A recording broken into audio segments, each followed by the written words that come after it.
దేవుడన్నాడు, ప్రాణము గల సమస్త చరములు అనగా కదిలేవి మీకు ఆహారమవుతాయి. పచ్చని కూర మొక్కలనిచ్చినట్లు వాటిని మీకు ఇచ్చి ఉన్నాను. దేవుడు మనిషికి తినడానికి కొత్త ఆహారం పెడుతున్నాడు. జలప్రళయానికి ముందు కేవలం శాకాహారమే దేవుడు నిర్ణయించాడు.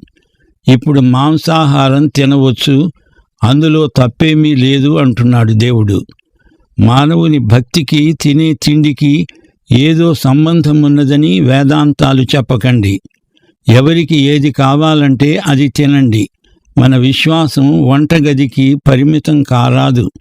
ఆ మాటకొస్తే జలప్రళయానికి ముందు అందరూ శాకాహారులే. అయితే జలప్రళయం తరువాత ఆహార విధానాలలో దేవుడు స్వేచ్ఛనిచ్చాడు.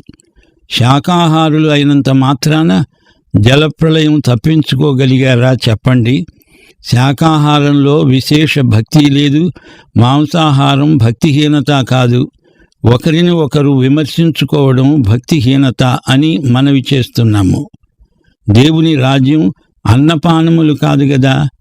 పరిశుద్ధాత్మ యందలి ఆనందమే దైవ రాజ్య లక్షణం.